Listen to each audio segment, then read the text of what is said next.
Hello students. तो जैसे कि हम जो टॉपिक है कल जो टॉपिक हम डिस्कस कर रहे थे लास्ट वीडियो में, वो है एक्सक्रीशन का। ठीक है, लास्ट टॉपिक है, लेकिन एक बार रिवाइज कर लेते हैं हम। ओके, तो और बाद में जो आगे का जो क्वेश्चन है वो हम देखेंगे।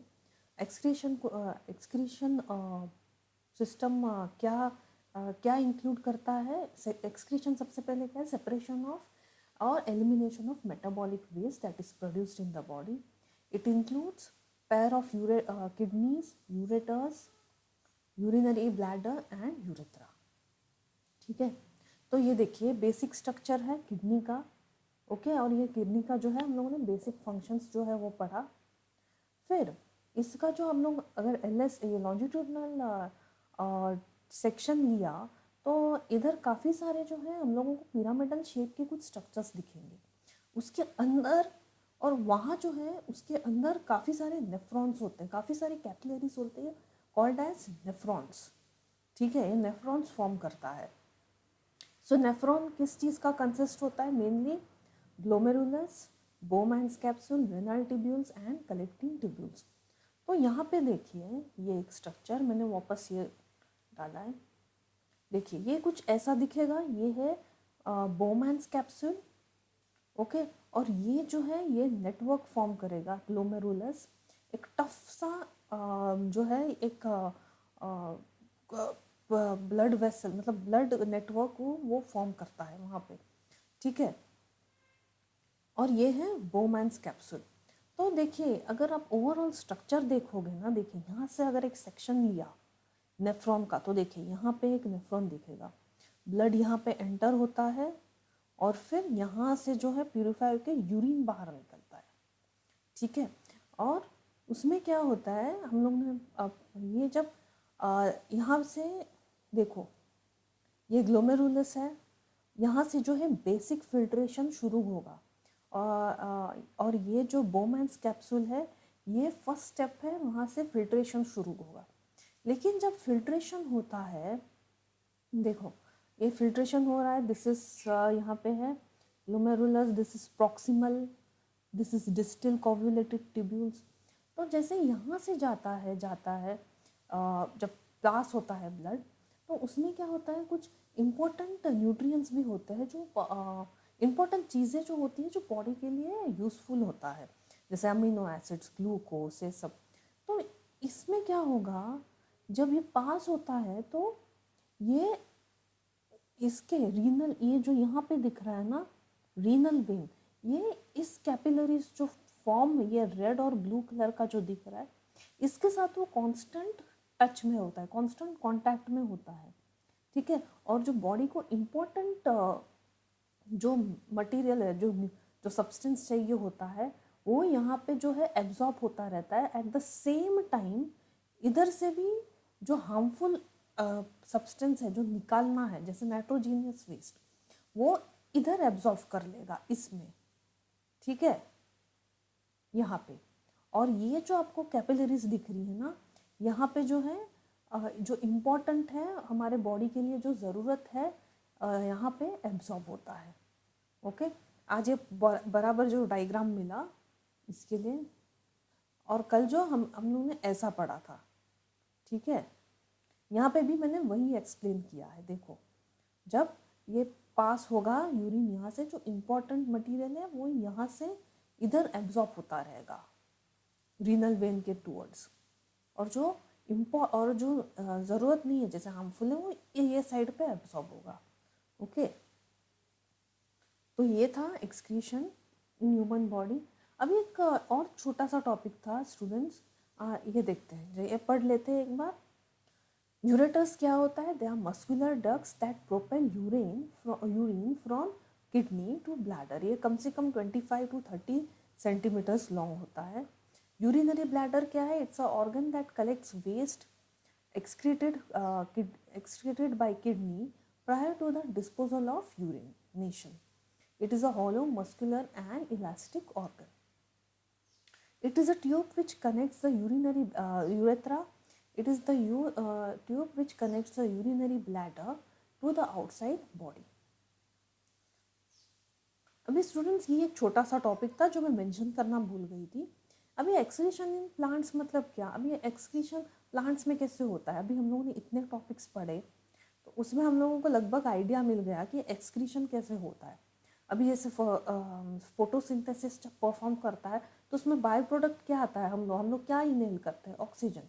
तो ये है as a by product of plants, they perform photosynthesis, okay, and they use carbon dioxide, water, sunlight, chlorophyll, and the byproduct is oxygen, which acts as a excretory product even out in the process of diffusion.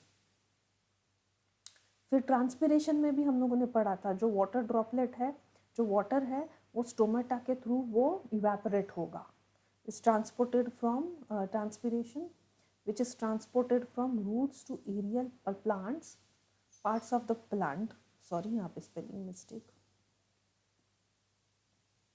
plants in the form of droplets or water vapor. Water vapor, it occurs via small pores called stomata. Plants produce waste material that accumulate in the vacuoles of aging cells. Okay, these cells eventually die and fall off of the plants, and these structures can be stem, leaves, barks, etc. Okay, ये इतना detail में नहीं जाना है, सिर्फ समझना है हम लोगों को। Plants eliminate excess of salt and materials in the form of crystals, that is sodium oxalate crystal and carbon dioxide. And plants produce latex, a waste product, gum and resins, basically stored in aging or old xylem. ये हम लोग को tree bark में से पता है, कभी कभी अगर आप देखोगे तो कुछ निकलेगा रबर के जैसा, वो सब जो क्या है वो जो टाइप ऑफ एक्सक्रीशन वो प्लांट जो है एक्सक्रीट करता है। ओके, अभी चलते हैं पेज नंबर 112। ये 3 क्वेश्चन से कर लेते हैं। Describe the structure of and function of nephrons.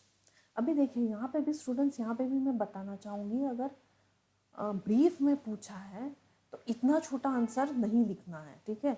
Structure and function means आपको एक एक पार्ट जो है, सबसे पहले जो एक्सक्रीशन क्या है वो आप लिखिए, ओके। फिर किडनीज क्या है, यूरेटर्स क्या है, यूरिनरी ब्लैडर क्या है, ये सब इन शॉर्ट तुम लोगों को वहाँ पे एक्सप्लेन करना पड़ेगा। वही अगर शॉर्ट क्वेश्चन में पूछा है तो इतना काफ़ी है, okay. So each kidney is made up of large number of excretory units called nephrons. Okay, nephrons have a, ये देखिए nephrons have a cup-shaped Bowman's capsule at the upper end, and lower end of the nephron is tubule. One end of the tubule is connected to Bowman's capsule and the other to the urinary collecting duct. Bowman's capsule has number of small blood capillaries called as glomerulus. Then the glomerulus comes from the renal artery bringing blood and containing waste that connects to the renal vein through the nephron tubule. ठीक है। Then the renal vein carries clean blood and each nephron plays a role in cleaning waste from the blood. ठीक है, ये अभी short में लिखा है मैंने, और जब ब्रीफ में पूछा है तो एक एक पार्ट जो तुम लोगों को स्पेसिफाई करना पड़ेगा। Question number 2, okay, what are the methods used by plants to get rid of excretory products. तो ये देखिए, they excrete in the following manner, that is gaseous waste like carbon dioxide, oxygen are expelled from stomata, water vapor from the leaves through transpiration, solid waste stored in the plant through shedding leaves, peeling of bark, falling of fruit. Then gums and resins extend from the lenticles of the bark. Lenticles of the bark मतलब आप जब भी bark देखोगे ना students, तो कभी कभी आपको थोड़ा सा छेद है ऐसा दिखाई देगा, ओके, उसको बोलते हैं हम lenticles, ठीक है। Then some waste are excreted by plants in the soil around them. ठीक है। Now, how is the amount of urine produced regulated? The nephron has tube-like structures called tubules which have capillaries around them. Okay. In the tubule, all useful substances reabsorb, whereas harmful substances remain in the tubule. The tubular reabsorption of water in the tubule is used to regulate the amount of urine produced. Okay तो आज जो है हम लोगों ने वापस वो revise किया था एक्सक्रीशन, ठीक है।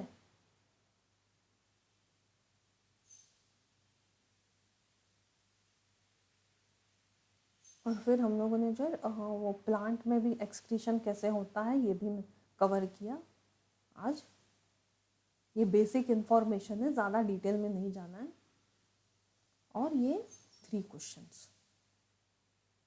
अभी नेक्स्ट जो है हम वो क्वेश्चंस हैं टेक्स्ट बुक के एक्सरसाइज के जो 13 क्वेश्चंस है वो हम नेक्स्ट टाइम सॉल्व करेंगे नेक्स्ट वीडियो में।